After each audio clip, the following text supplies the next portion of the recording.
You woke up curled into a ball next to the stone facade of one of the old government buildings downtown. Despite the chill in the air, you were covered in sweat under your jacket, a cold humidity that couldn't have been more unpleasant. The slick granite spoke of an unchanging sturdiness in the face of time, faceless processes for the masses. It also made for a sore back. This wasn't where you were supposed to be. This wasn't where you belonged on a chilly spring evening. You wanted to go home. Rain spat from the sky as you stumbled your way down streets that felt somewhat familiar, just shy of déjà vu. Passing headlights highlighted the distorted face that reflected in the oil-slicked puddles littering the sidewalk. It wasn't quite what you remembered. The hands that pulled worn fabric closer around your torso were not quite right. You were young once. You had plans once. You needed to go home. The houses in this neighborhood were all old brick, tarnished by industries whose doors were shuttered years ago and not yet renewed by the free-flowing money of gentrification. In the growing darkness, you saw the sunset behind creeping ivy that had long since escaped the bounds of the garden to climb among mossy rooftops and chimneys that breathed no smoke.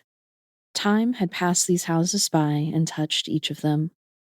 You mustered the courage to go home. You arrived at the front door. Weathered wood set inside an age-storm door, an old yellow light to the side reflecting cobwebs across concrete worn by the passage of many feet. The mat at the bottom of the steps said welcome, but you weren't sure you believed it. Once this was your home, a place of comfort away from the emptiness of the world. Now it was a house like any other, save for lingering memory and a certainty that this was not right. They couldn't stop you from going home. You reached into your pocket for the key, then paused a moment before slowly pulling your hand back out from pockets empty of the sliver of metal that promised warmth and belonging. Fortunately, you recall with a sad smile, you had always kept a spare hidden behind one of the loose bricks of the porch. Shining metal ready, shaking hands unlock the door, and in your excitement you throw it open, loudly proclaiming to terrified faces within your home that they are about to have a visit from the podcast outside your house. By Kevin Schrock and Annie Marie Morgan, with today's episode written by Kevin Schrock and guest narrated by Annie Marie Morgan, and music by Hex System.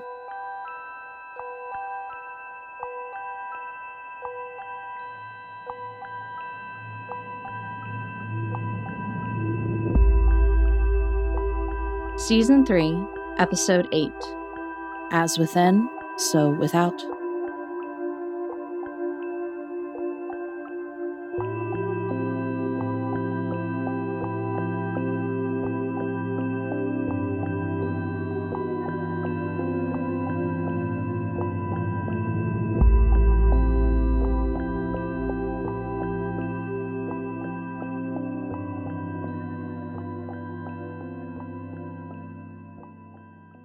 Everyone on the internet has something different to tell you about mental illness, but not all of them say it with their words.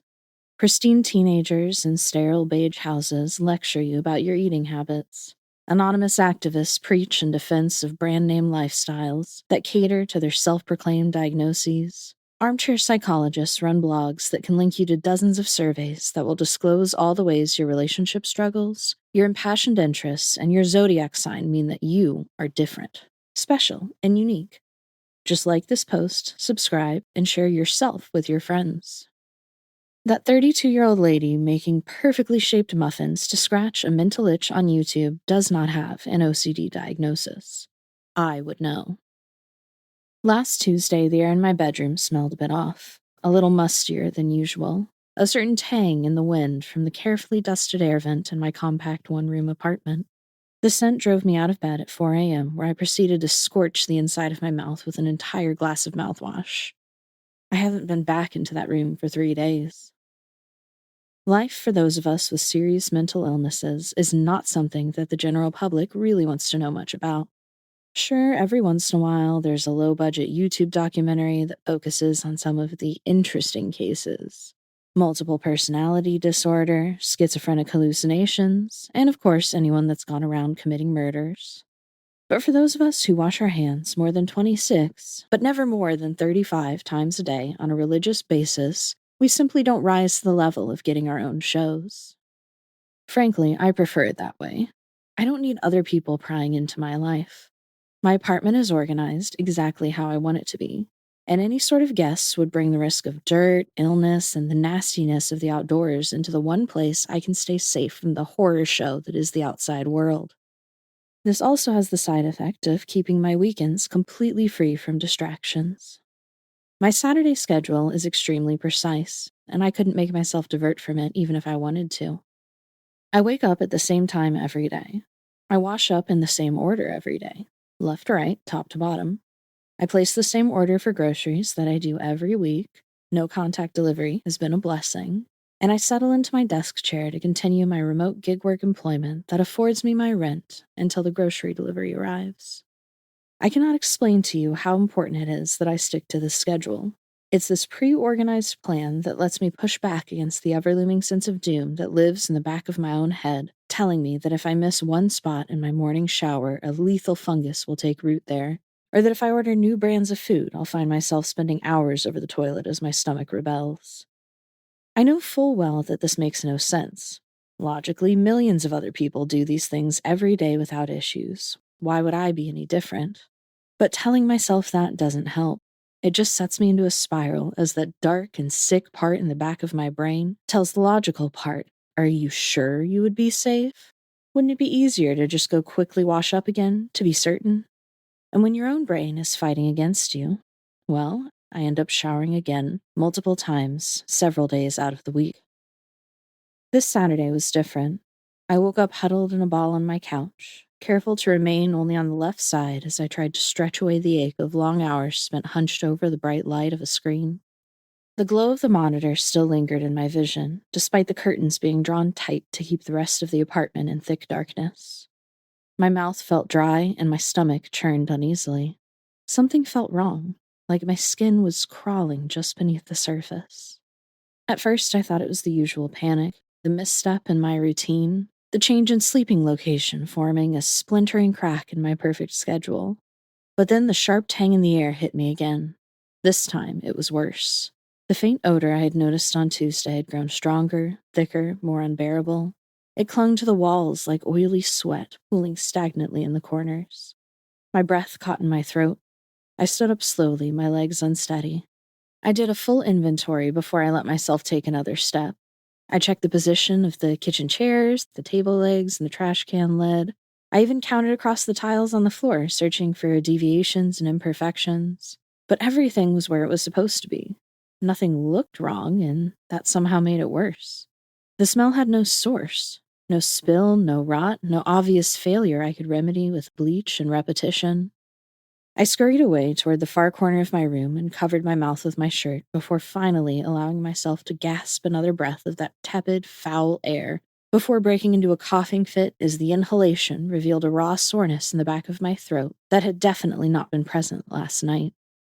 Once it started, the coughing lasted for what felt like minutes. It tore up from my chest in dry, rasping barks that left my eyes watering and my hands trembling against the cloth on my face. Each breath scraped like it was being filtered through sandpaper, and with every inhale, the smell grew sweeter, like rotten fruit sinking into my sinuses and sticking there. I tasted it on my tongue. My first instinct was to run for the bathroom, to rinse and spit and scour my mouth until the taste was gone. But the bathroom with the shower, the one I kept my mouthwash in, was attached to the bedroom I had evacuated earlier in the week, and I had no desire to see what the air was like in there if the rest of the apartment was in such a state. This is about the point where a normal person would open their front door and leave, evacuate for fresh air and greener pastures. I am not a normal person. I had a routine I needed to complete, essential steps that needed to be done in a precise order before I could even contemplate doing something as dramatic as leaving the house. Anxious steps and quick, shallow breathing let me make it as far as the kitchen before my hands started shaking. The routine here is simpler than the bathroom, and I turned both taps on evenly, just enough to let the water trickle down into the drain without touching the sides of the basin. I washed my hands once, then again. On the third pass, I noticed the skin along my knuckles had gone pale, almost translucent, the veins beneath standing out in a dark, branching web. I rubbed harder, waiting for the familiar sting, the reassurance of irritation, but there was only a strange numbness, like my fingers had fallen asleep. When I pressed my thumb into my palm, the flesh didn't spring back right away. It held its shape, a soft, sunken impression that made my breath hitch and eyes widen in incomprehension. I stared at it for a long moment as the water kept running. Then I began to panic. I pressed again, harder this time, digging my thumb into the dent as if force alone could shame my body into behaving correctly. It didn't. The skin yielded with a wet, doughy resistance that turned my stomach, the depression widening beneath my touch instead of rebounding. A thin sound slipped out of me, half breath, half whine, and I snatched my hand back like I'd been burned. The shape stayed. My heart began to hammer so violently I could see my pulse jittering under the pale surface of my wrist. This wasn't possible. Skin was elastic. Skin remembered itself. I rubbed my palm briskly with the heel of my other hand, then slapped it, then pinched until sharp pain finally bloomed, bright and desperate. The dent remained, a small, obscene hollow in me, proof that something fundamental had gone wrong.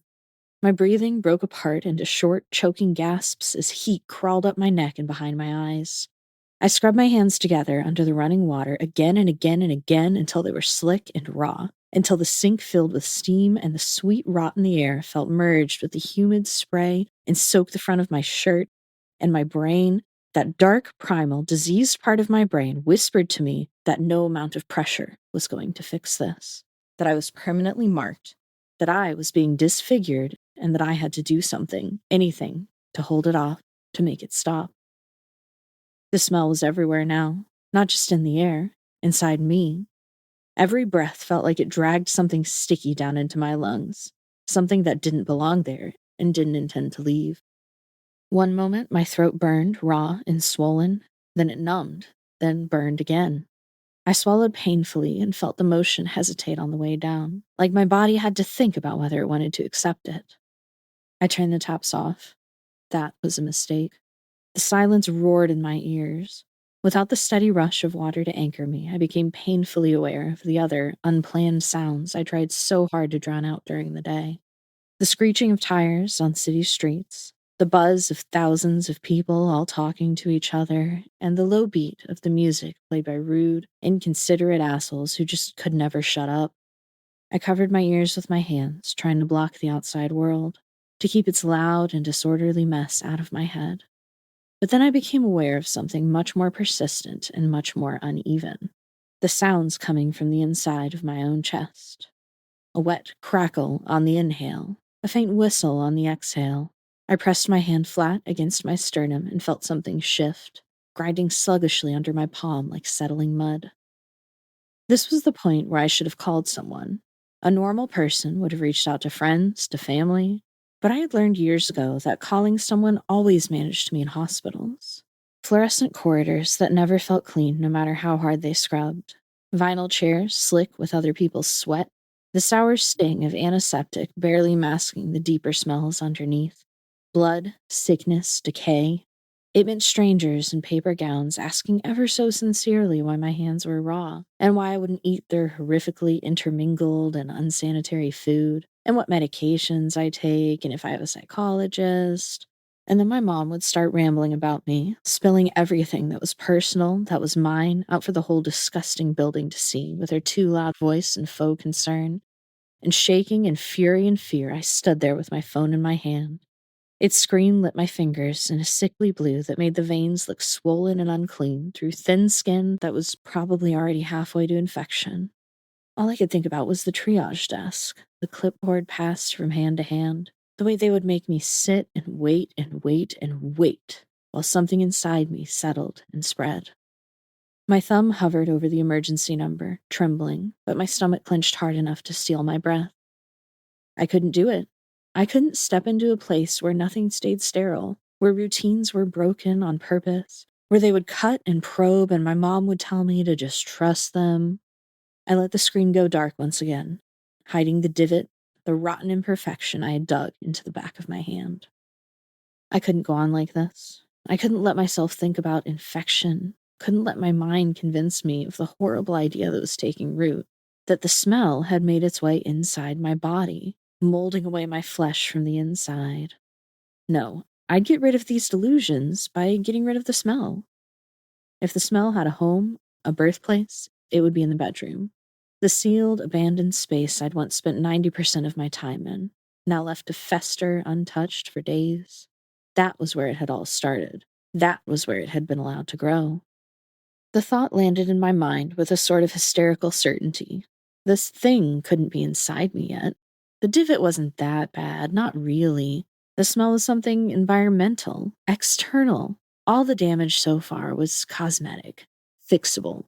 My pulse steadied just enough for the plan to form, sharp, symmetrical, and absolute. I didn't need a hospital. I didn't need family. I needed bleach. I needed gloves and masks, and every bottle I kept carefully arranged under the sink lined up in order of height. I needed to reclaim my bedroom before whatever was rotting in there finished soaking into the walls and into me. The bedroom door loomed at the end of the hall, closed, patient. I wiped my damp hands on 4 segments of paper towel, ignoring the way the skin dragged, and took a careful step toward the door, already cataloging the sequence in my head. Open the door, ventilate, strip the bed, bag everything, scrub, nothing skipped, nothing out of order. If I could just make it clean again, properly clean, then everything would go back to normal and the smell would have to leave. It would have no choice. I tied a dish towel across my face before I touched the knob, cinching it so tight the fabric bit into the corners of my mouth.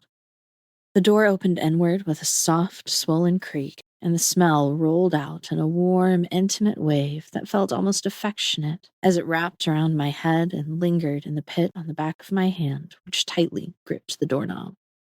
My eyes watered instantly. I forced myself over the threshold and began the cleansing process. I ransacked the cabinet under my sink and drug out all the supplies I would need into the bedroom, carefully not disturbing the shower curtain or revealing what disgusting horrors might be accumulating near the drain. According to my plan, I needed to do the windows first, even though I hadn't opened them in months. My fingers fumbled at the latch, slick and clumsy, the draft coming in through the cracks in old, imperfect wood, hinting at the moist August heat that would probably slip inside and do nothing to dilute the odor, only thickening it with an undertone of wet and mildew, while the open window brought to full blast the cacophony of sounds that seemed to blare at max volume constantly across the whole city. Fine then. I left the window closed. Next was stripping the bed. I seized the comforter and yanked, but the effort sent a violent tremor through my arms. My muscles quivered as if I'd been hauling rocks rather than trying to lift cotton, and the fabric was rough against my skin, pulling aside what should have been tendons and knuckles like scraping mud off of a pair of shoes. I dragged the blankets into a trash bag, pausing every few seconds to cough, to swallow, to press my wrist to my mouth and check whether the scent was coming from my breath. I was careful not to look at the drooping, deformed mess that was my hands out of the corner of my eye. The room was tilted subtly to the left. My pictures weren't level. My books weren't arranged by height. Everything was off balance. Or maybe I was. The bleach came next. I poured until the chemical sting burned through the rag tied ever so tightly to my face and into my sinuses. The clean pain that I welcomed like an old friend. I scrubbed the baseboards on my knees with a sponge, counting each stroke until I reached a safe number before allowing myself to move an inch to the right. Somewhere around the 3rd repetition, my vision began to waver at the edges. Tiny black gnats swarmed across the corners of the room. I blinked them away, ignored the buzzing, the itch of small creatures dragging themselves across my neck, and I kept going. The floor felt soft beneath my palms, not like my pale gray laminate, but soft like soggy dirt. Each press of my hand left a faint impression that lingered a second too long. It made me wonder if it was the floor shifting underneath me, or merely my flesh sliding into a new, imbalanced, uneven configuration. My stomach lurched. I doubled my efforts, scrubbing harder, faster, until I felt my skin split and a thin ribbon of red threaded down to mix pink with the bleach. I told myself that was good, proof I was still solid, still structured correctly. The slickness of the blood merged with a slimy residue of skin exposed to bleach as I progressed my way across the bedroom floor. making progress in the only way I knew how. My mind locked into the rhythm of spraying and scrubbing and counting, moving at a deliberate and regimented pace just fast enough to keep the sheer terror out of my thoughts as I inched around my bed. I hid myself within the repetition, within the obsession that if I could just make one more pass, if I could just get a bit more of the bleach into every groove, the room would be okay. I would be okay. The floor still wasn't right. I pressed my hand against the laminate again, scrubbing furiously, but it wasn't the same as the material I stood up on every morning when I got out of bed. The thin plastic layer gave way under my hands, fake wood grain melting into something viscous and unfamiliar. My fingers slipped, not in the usual way, but as though the skin itself was giving out beneath the pressure. I stopped, instinct forcing me to stare at the hands I had so studiously been refusing to acknowledge. The skin on my knuckles was too loose, sagging like wet cloth, the veins beneath them bulging unnaturally. I flexed my fingers, but they didn't respond with the usual tautness. Instead, they dragged, stiff and slow, the tendons beneath stretching and snapping in ways they shouldn't, clearly visible in the divot I'd pressed into the back of my hand. The flesh on my wrist had begun to thin, becoming almost translucent, and I could see the darkening veins snaking under the surface, swollen and bloated, like they were struggling to hold the structure of my body together. I brought my hand up to my face, fingers trembling, but as soon as I touched my skin, it felt wrong. My cheek felt puffy, soft, too pliable. I ran my fingertips down my jaw, and there was a faint, dull ache under my skin, as if my bones were shifting, warping. My body wasn't holding itself together anymore. I stumbled backward, on hands and knees, my legs unsteady beneath me. They were too heavy, uncooperative, as though they were sinking into the floor. The pressure on my joints was unbearable. I could feel the tightness in my knees, the way my muscles weren't responding as they should, like something inside me was slowly failing. I reached down to steady myself, but when my fingers brushed my calf, the skin there felt loose, like it was slipping off the bone, too thin to stay taut, unstructured, unorganized. I forced myself to stand, but my legs buckled, sending me sprawling back to the floor. My knees hit with a sickening softness, completely improper for the jolt of pain it sent through my body. I stared at my reflection in the dark window across the room. My face, my body, nothing looked the same. Everything was slipping, sagging, like the image in the glass was a horrific wax sculpture pulling away from the mannequin beneath. I didn't know where to focus anymore, on the floor, on my hands. I had to come up with a plan, right? I reached for the bleach bottle again, instinctively, desperately, because it was all I had left. But my fingers wouldn't grip it. They were too loose, too weak, and the bottle slipped from my hand, spilling bleach across the floor to mingle with the sweat and the red I had poured out of me trying to fix things. My routine, my perfectly organized balance that let me make it through each day had been completely ruined. I couldn't clean any longer, and my body, my life, was melting apart in front of my very eyes. Something had to be done. I needed to make a change, take drastic action to resolve the disaster unfolding within my apartment, my safe space, my little world. And if I couldn't fix the room, if I couldn't cleanse this rot from the floors, from the walls, from the air, then maybe I could cleanse it from myself. I crawled to the kitchen, my knees making a sound like heavy luggage dragging through mud. I didn't use my hands to pull myself up. I used my elbows, fearing that if I gripped the counter too hard, my fingers would simply stay behind, stuck to the wood like old tape. I reached for the utility drawer. It was the only drawer not organized by size, but by utility. In the back, nestled against the spare light bulbs, sat a roll of industrial silver duct tape and a pack of extra-long zip ties. Beside them was the heavy-duty staple gun I'd used to tack down the weather stripping last winter. Structure, I whispered, the word whistling through a throat that felt like it was lined with velvet. Organization, symmetry. I started with my left wrist. The skin was draped over the bone like a tablecloth too large for the table. I gathered the excess flesh, pinching it until it was taut, pulling and stretching it toward the back of my arm. It didn't hurt. It was more like the ache of a stretch, the release of tension held too long. I wound the duct tape around my forearm, tighter, tighter, until the veins stopped bulging and the surface was a smooth silver cylinder of evenly spaced tape. Then the other arm, holding the tape still in teeth that felt all too loose in my mouth, so I could get perfectly even application. Better. I felt my stability return. I moved to my legs. I sat on the kitchen floor and began to bind the softness. I wrapped the tape like overlapping scales, starting from the ankles and working upward. Every time I encountered a pocket of that doughy, unresponsive flesh, I pressed it flat and cinched the tape with zip ties until the silver bit deep into the underlying mass. I wasn't just cleaning anymore, I was sculpting. I was correcting the errors of a biology that didn't care about appearance, that didn't care about what those subtle imperfections did to someone like me. When the tape ran out, I turned to the staple gun. I looked at the reflection in the oven door. My jaw was sagging to the left, an asymmetrical insult to my sense of order. I gripped the skin near my ear, pulling it back until my eye stretched into a sharp, predatory slit, smoothing out the pale, clay-like flesh that mocked me. Click! The first staple went in just above the hairline. I didn't flinch. The sensation was magnificent. A cold, metallic anchor holding me in place, keeping things in order. I followed the line of my jaw, pulling and penning, until the left side of my face was tight as a drum. No wrinkles. I did the same to the right, cleaning up the dripping lines of blood so as to preserve perfect symmetry.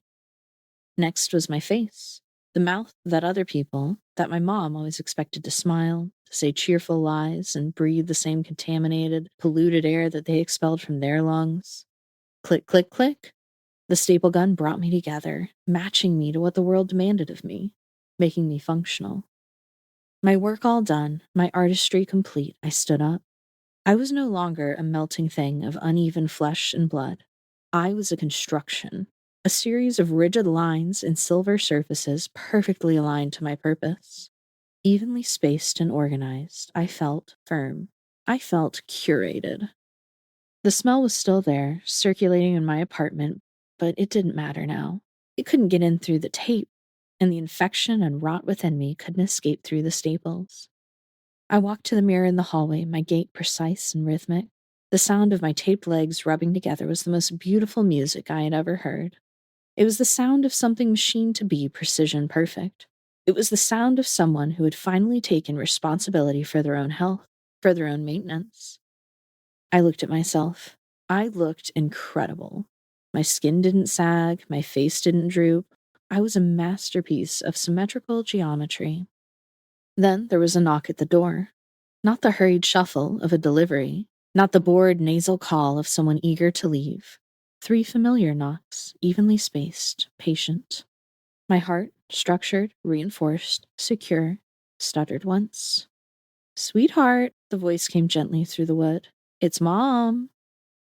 For a moment, I simply stood there, staring at the door. She wasn't supposed to come today. Sundays were for calls. Tuesdays were for texts. Visits required notice. Visits required preparation. But today I was prepared. I realized I had already opened the door. I hadn't even thought about it. For the first time, I wanted to be seen. I wanted someone to appreciate the effort, the sheer discipline it took to look this perfect. My mother stood in the hallway, one hand still half curled from knocking. She looked smaller than I remembered, softer around the edges. There were faint lines at the corners of her eyes I didn't think had been there before. "Are you wearing some kind of headband?" she asked, squinting vaguely at my hairline before losing interest. "That's new." I stared at her. The smell was pouring out into the hallway now, thick and syrupy, curling around her ankles. It was in her hair and the fibers of her cardigan. It coiled between us like a breath on a winter morning. Didn't she smell it?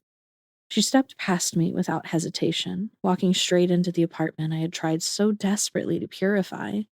Her shoes, outdoor shoes, pressed into the floor that had felt like mud under my hands. They left no impressions, no soft depressions, just ordinary dry contact. "Oh, honey," she said, glancing at the trash bags, the scattered cleaning supplies, the faint pink streaks straying along the baseboards. "You've been overdoing it again." Again. Her eyes softened with something like pity. Not fear, not confusion, not even curiosity. "You don't have to scrub everything to be okay," she said patronizingly.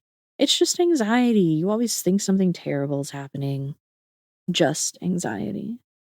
The words hung in the air between us for a long moment. She reached for my hand, the left one, the one wrapped smooth and silver from wrist to elbow. Her fingers closed around it easily. She squeezed. And she didn't react to the unnatural firmness, to the lack of warmth, to the way my fingers didn't quite bend back into shape afterwards. Instead, she gave my hand a comforting little shake, the way she used to when I was small and inconsolable. "See," she said, "you're fine. Nothing is wrong. This is just one of your little spirals." "I'm fine." Behind her, in the darkened hallway mirror, I saw us standing together. She looked so perfectly composed and ever so reasonable. And beside her stood something tall and rigid and gleaming, its skin pulled too tight in places and not tight enough in others, faint wetness seeping through the tiny perfect punctures along its face. The smell was strongest near the staples. I smiled.